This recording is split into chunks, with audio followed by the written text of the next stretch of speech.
우리 오늘 주시는 하나님의 말씀 함께 찾으셔서 봉독하겠습니다. 신약 성경 요한복음 3장 16절 말씀입니다.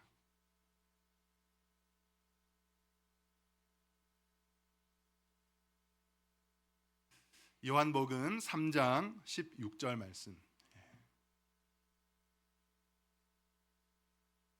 신약 성경 146면에 있습니다. 요한복음 3장 16절. 우리가 너무나 잘 아는 말씀이죠. 찬양으로도 노래도도 많이 부르셔서 너무 잘 아는 말씀입니다. 우리 다 함께 암기하실 수 있는, 암송하실 수 있는 분들은 그냥 외우셔도 좋습니다. 우리 함께 다 함께 목소리로 한 목소리로 읽겠습니다. 시작. 하나님이 세상을 이처럼 사랑하사 독생자를 주셨으니 이는 그를 믿는 자마다 멸망하지 않고 영생을 얻게 하려 하심이라. 아멘. 우리 한 번 더 하겠습니다. 조금 더 큰 소리로요. 한 번 더 하겠습니다. 이번에는 성경을 보지 않고 우리 한 번 더 하도록 하겠습니다. 시작. 하나님이 세상을 이처럼 사랑하사 독생자를 주셨으니 이는 그를 믿는 자마다 멸망하지 않고 영생을 얻게 하려 하심이라. 아멘. 아멘. 자, 오늘은 이처럼 사랑하사라는 제목으로 하나님의 말씀을 증거하도록 하겠습니다. 맥스 루케이도라고 하는 분이 쓰신 소망이 있는 기다림이라는 책에 나오는 아르메니아에서 일어난 그 지진에 관한 이야기를 말씀을 드리려고 합니다. 1988년에 일어난 지진인데요. 아르메니아에서 일어난 지진인데 지진은 아주 일어난 시간은 짧았습니다. 단 4분 동안 짧은 시간이죠. 일어난 지진이었지만 그 지진, 짧은 지진으로 인해서 무려 9만 명의 사상자를 낸 최악의 재앙이 있었습니다. 스피타크라고 하는 도시가 있었는데요. 이 지진으로 말미암아 그 도시 인구 2만 명 가운데 80%가 사망하는 그런 어마어마한 재앙이 일어났었습니다. 당시에 진동이 멈추자마자 한 아버지가 자신의 아들을 구하기 위해서 학교로 달려갔습니다. 4분 동안 여러분 보십시오. 최악의 9만 명의 사상자를 냈으니까 얼마나 끔찍한 참사였겠습니까? 모든 것, 나만 아는 것이 없었을 거예요. 폐허가 순식간에 폐허로 변해버린 것입니다. 당연히 학교도 처참하게 무너진 상태였죠. 믿을 수 없는 현실에 주저앉아 울던 아버지가, 한참을 목 놓아 울던 아버지가 문득 정신이 번쩍 들었습니다. 왜 그랬을까요? 아들과 어느 날 했던 약속 때문이었어요. 무슨 일이 있더라도 나는 너랑 꼭 함께 할 거야. 무슨 일이 있더라도 아빠는 너를 지켜줄 거야. 아들에게 했던 그 약속, 어느 날인지는 정확히 알 수 없지만 그 분명하게 기억나는 아들에 대한 약속, 그 약속이 생각나는 순간 아버지의 정신이 번쩍 들게 됩니다. 그러면서 아들이 공부하던 교실로 달려가면서 무너진 돌을 미친 듯이 치우기 시작합니다. 주변에서 다 말렸어요. 경찰이 와서 그 아버지를 말렸습니다. 맨손으로 그 돌 잔해들을 치우는 아버지를 말리고, 옆에서 함께 울부짖던 그 학부모들도, 다른 부모들도 그 아버지 얼마나 힘들면 그럴까 그러면서 위로하기 시작한 거예요. 그렇지만 이 아버지는 포기하지 않았습니다. 그렇게 맨손으로 미친 듯이 잔해들을 치웁니다. 1시간이 지납니다. 8시간이 지났습니다. 16시간이 지났습니다. 하루가 꼬박 지났습니다. 36시간 쉬지 않고 그 무너진 잔해들을 치우고 파고 또 파냈습니다. 손톱이 깨졌습니다. 손톱이 빠졌습니다. 손에 피가 흐르고 온 기운이 빠졌지만 그럼에도 아버지는 멈추지 않았습니다. 그렇게 36시간이 지나고 37시간, 38시간이 지났을 무렵 벽돌 하나를 치우자 마침내 너무 작은 소리지만 그러나 아버지는 본능적으로 그것이 아들의 목소리라는 것을 알 수 있었습니다. 아버지가 그 소리에 반응했습니다. 아르만! 아르만! 그렇게 목놓아 아들을 부르자 조금 더 큰 소리였지만 여전히 가냘픈 소리로 아들의 목소리가 들립니다. 아빠, 아빠 저예요. 마침내 아들을 구조한 뒤에 아들이 이렇게 아버지에게 말했습니다. 친구들에게 걱정하지 말라고 했어요. 우리가 살아만 있으면 아빠가 나를 반드시 구해줄 거라고. 그러면 너희들도 같이 다 살아 나갈 수 있을 거야. 우리 아빠가 무슨 일이 있어도 나랑 꼭 함께 하신다고. 무슨 일이 있어도 나를 지켜주신다고 약속하셨거든. 그 얘기를 제가 친구들에게 전해줬어요 라고 얘기를 했답니다. 아버지의 그 아들을 향한 사랑, 그리고 아버지의 그런 사랑, 그리고 그 약속을 믿고 기다렸던 아들, 그 극심한 공포와 절망의 그 어둠 속에서도 끝까지 기다렸던 아들, 마침내 그 모든 것이 폐허로 변해버린 무너진 절망 속에서 승리할 수 있었던 비결이었다는 것입니다. 또 한 가지 이야기 하나 더 해드립니다. 진나라에 환온이라고 하는 사람이 있었어요. 진나라의 환온. 이 사람이 촉이라고 하는 곳으로 가다가 장강 중류에 있는 삼협 계곡이라는 곳을 지날 즈음이었습니다. 이때 이 환온이 하인을 같이 데리고 가고 있었는데 하인이 어디서 봤는지 새끼 원숭이 한 마리를 발견하고서는 그만 그 새끼 원숭이 한 마리를 잡아서 배에 태웠습니다. 그 새끼 원숭이를 데리고 이제 배를 타고 가는 거예요. 뒤늦게 자신의 새끼가 없어진 것을 이 어미 원숭이가 그걸 발견하고 미친 듯이 삼협 계곡을 따라서 그 환온이 타고 있는 배를 쫓아 달려옵니다. 울부짖으며 쫓아오는 거예요. 그 새끼, 자기 새끼 돌려달라고. 그래도 어떻게 할까요? 이 환온의 하인이 그 새끼 원숭이를 돌려주지 않습니다. 결국 이 어미 원숭이가요, 그 높은 절벽에서 배전을 향해서 자기 몸을 던져 죽고 말았습니다. 깜짝 놀란 사람들이 나중에 배에 내려서 죽은 어미 원숭이의 배를 갈라보니까요, 그 속에 어미 원숭이의 창자가 토막토막 다 끊어져 있었던 것을 발견하게 됩니다. 그 이야기를 전해들은 환온이 크게 경노하여 그 하인을 내쫓아 버렸다고 합니다. 바로 여기서 창자가 끊어질 만큼의 큰 슬픔을 뜻하는 단장이라고 하는 말이 유래했다고 합니다. 창자가 끊어질 정도의 큰 슬픔, 자기 새끼를 얼마나 사랑했으면 그 어미 원숭이가 단장의 슬픔을 토하다가 실제로 창자가 끊어져 죽었을까요? 이처럼 모든 짐승의 새끼 사랑은 본능적이며 죽음까지도 무릅쓰게 하는 힘은 결국 사랑에 있다는 것을 이 두 이야기를 통해서 우리에게 가르쳐 주는 것이죠. 이처럼 사랑하는 성도님, 모든 피조물의 사랑은요, 본능적으로 위대합니다. 그러나 사랑하는 성도님, 아무리 위대하고 감동적이라 할지라도 우리 모든 피조물의 사랑에는 분명한 한계가 있습니다. 그 한계가 어떤 것일까요? 첫째, 피조물의 사랑은 한결같지 않다는 것입니다.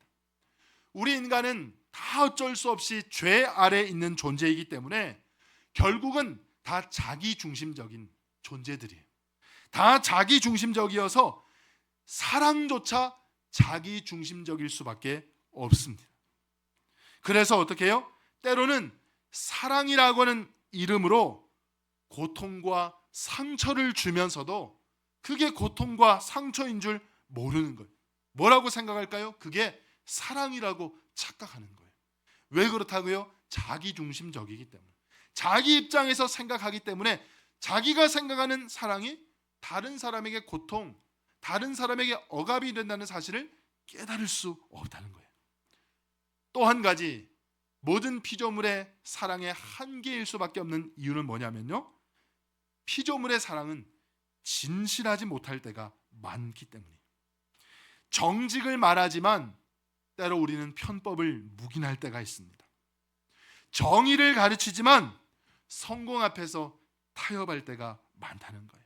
이건 비단 개인의 약함, 개인의 연약한 성품을 논하기 전에 앞서 말씀드린 대로 이미 우리는 죄로 인해서 왜곡된 우리 인간 조건의 한계 때문에 그렇다는 거예요. 그래서 우리 인간의 사랑은 진실하지 못할 때가 많고, 진실하지 못한 사랑이기에 피조물의 사랑은 한계를 가질 수밖에 없다는 것입니다. 마지막으로 결정적으로 피조물의 사랑은 그 어떤 경우에도요, 영원한 생명을 보장해 주지 못한다는 거예요. 지금 이 순간에도 죽어가는 자식의 병상에서 속수무책으로 눈물만 흘리고 있는 부모님들이 세계 도처에 얼마나 많이 있습니까? 아무리 사랑해도요, 내 모든 것을 다 줄 것 같은 그 사랑임에도 불구하고요, 피조물의 사랑은 죽음 앞에서 무력한 거예요. 이것이 바로 인간 사랑의 가장 아픈 한계라는 것입니다. 그러나 사랑하는 성도님, 이와는 반대로 언제나 변하지 않는 한결같은 사랑이 존재합니다. 그럼에도 불구하고 어떤 경우에도 거짓으로 한치의 치우침이 없는 진실된 사랑이 분명히 존재합니다. 그 위에 더해서 우리 인간 피조물의 사랑은 죽음 앞에서 무력한 사랑일 수밖에 없지만 영원한 생명까지도 책임져 주시는 그런 사랑이 분명히 존재한다는 거예요.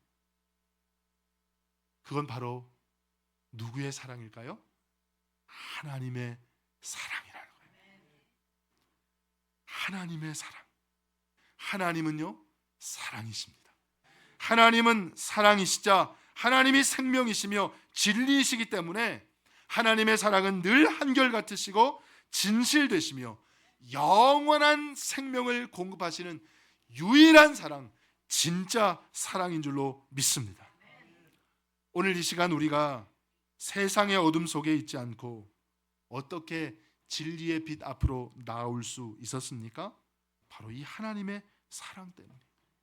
변하지 않고 진실하시고 영원한 생명까지도 허락해 주시는 이 하나님의 사랑 때문에 오늘 우리가 이 자리에, 빛된 자리에 나올 수 있다는 거예요. 증오심과 이기심의 포로로 살았던 우리가 어떻게 참 사랑의 의미를 알고 사랑하는 기쁨과 사랑의 기적을 체험할 수 있게 되었습니까? 바로 하나님께서 우리를 사랑해 주셨기 때문입니다. 욕망과 욕심에 사로잡혀서 거짓과 불의마저 당연시 여기고 그 앞에서 타협하던 우리가 어떻게 옛사람을 다 버리고 비록 서툴기는 하지만 한 걸음 한 걸음 진리를 향해서 행보를 시작할 수 있게 되었을까요?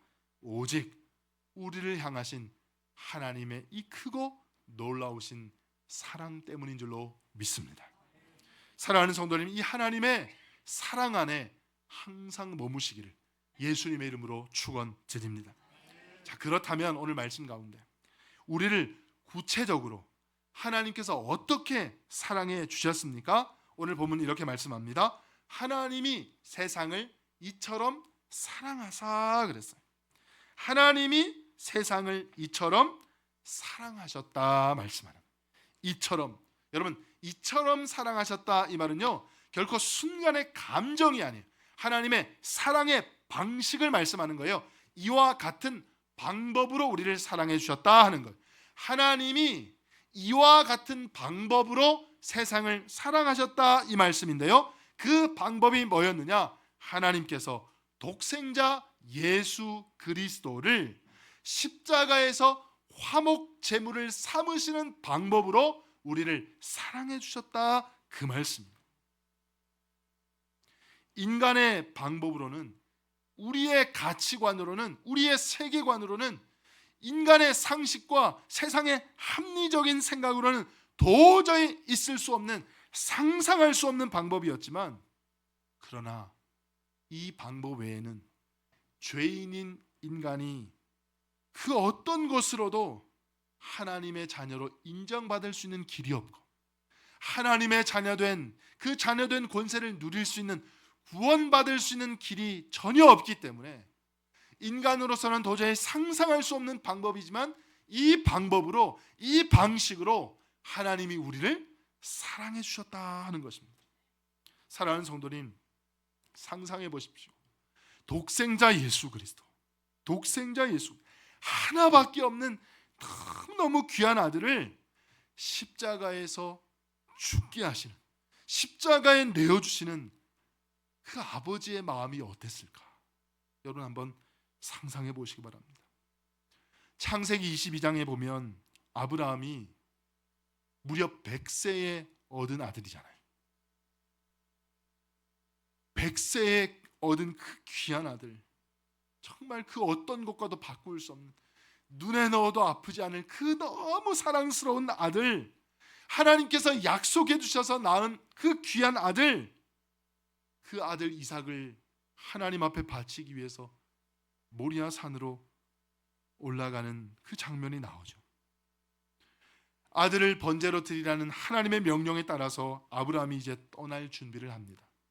어떻게 준비를 합니까? 창세기 22장 거기 보면 3절 말씀에 보면요, 이렇게 말씀합니다. 아브라함이 아침에 일찍 일어나 나귀의 안장을 지우고 두 종과 그의 아들 이삭을 데리고 번제에 쓸 나무를 쪼개어 가지고 떠나 그랬습니다.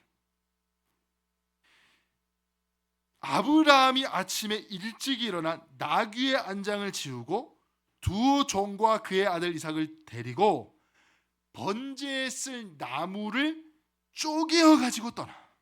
여러분, 지금 이 나무가 어떤 나무예요? 아들을 번제로 드리기 위해서 쓸 나무예요. 다른 제물이 아니라 아들을 제물로 드리기 위해서 그 쓸 나무를 쪼개는 그 아버지 아브라함의 심정이 어땠을까?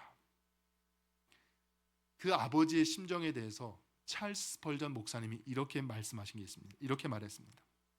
아브라함이 자기 아들을 태울 번제에 쓸 나무를 패고 있었을 때 그는 나무를 쪼갠 것이 아니라 자신의 심장을 쪼개고 있었다.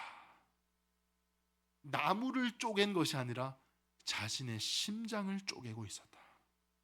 여러분, 아브라함 아버지의 심정이 얼마나 아팠으면 그렇게 표현했겠습니까? 이어 창세기 22장 4절 말씀에 보면 이제 사흘을 걸려 산으로 올라갑니다. 그 사흘의 시간은 틀림없이 십자가의 길이었을 것입니다. 그 사흘은 분명히 아버지 아브라함에게 고난의 시간이었을 것입니다.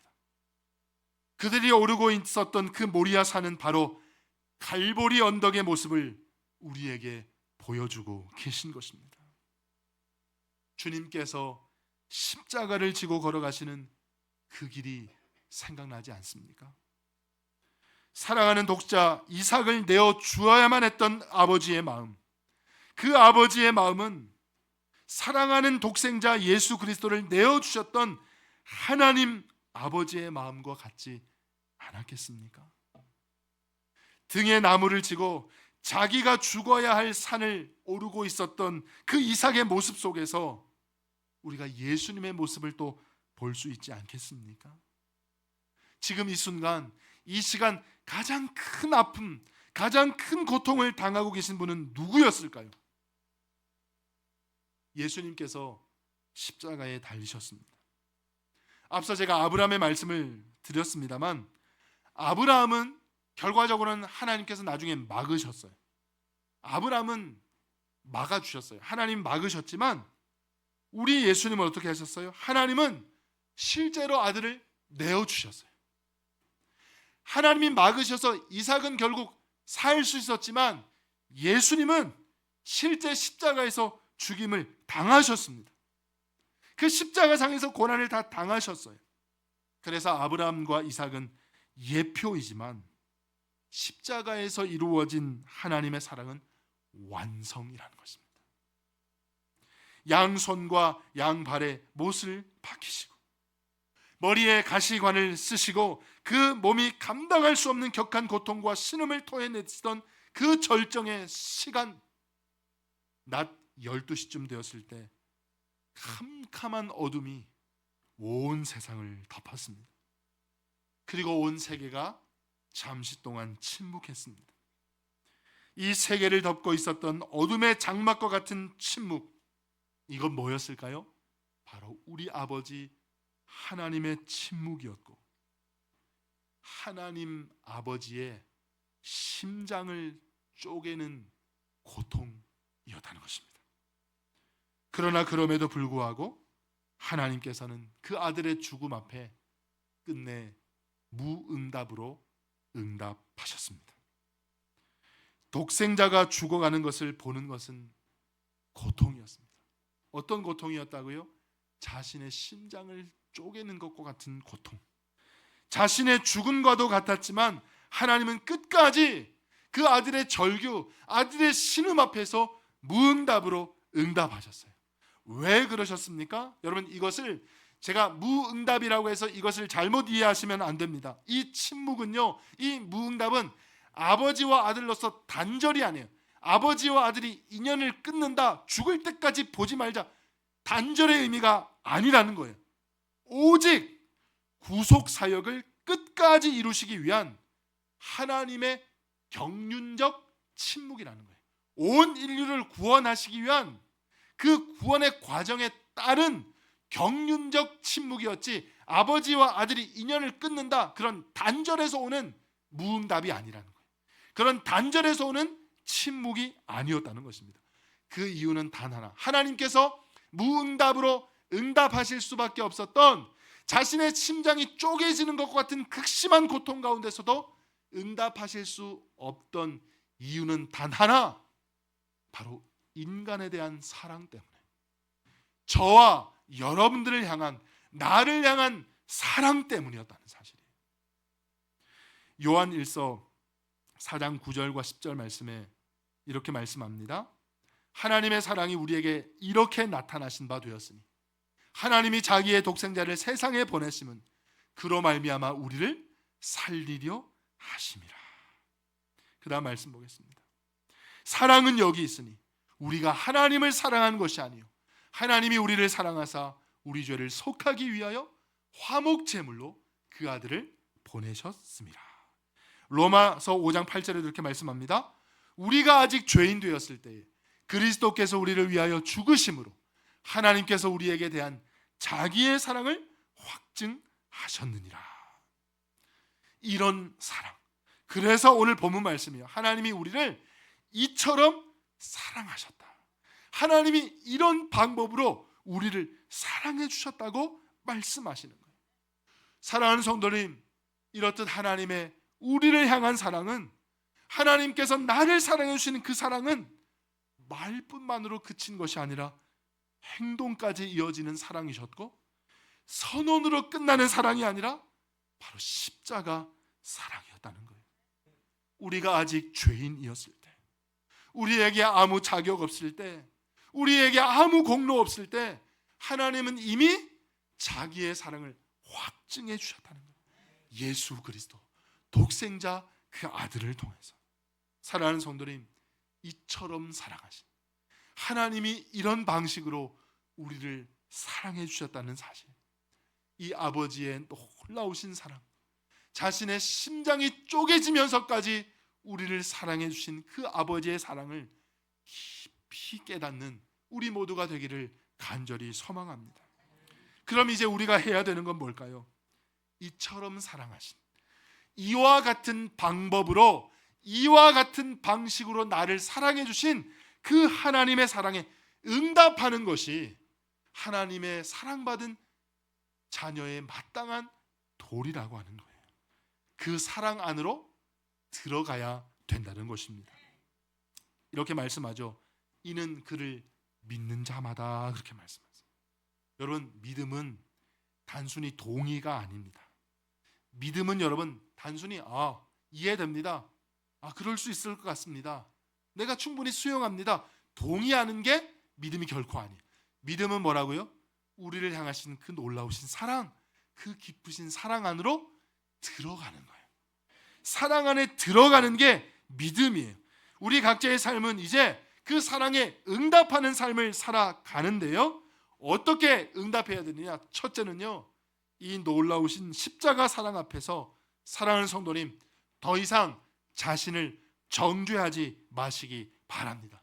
예수 그리스도 십자가 보혈로 우리의 지나간 모든 죄악들을 주님이 다 씻어주신 줄로 믿습니다.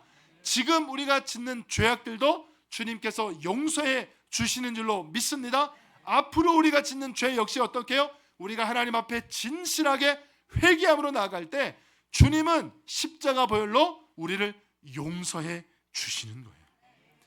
그 사랑을 받은 자답게 그 사랑 안에서 더 이상 자신을 정죄하지 마시기 바랍니다. 또 한 가지, 하나님의 이 놀라운 사랑을 의심하며 사는 삶에서 벗어나시기를 주님의 이름으로 축원합니다.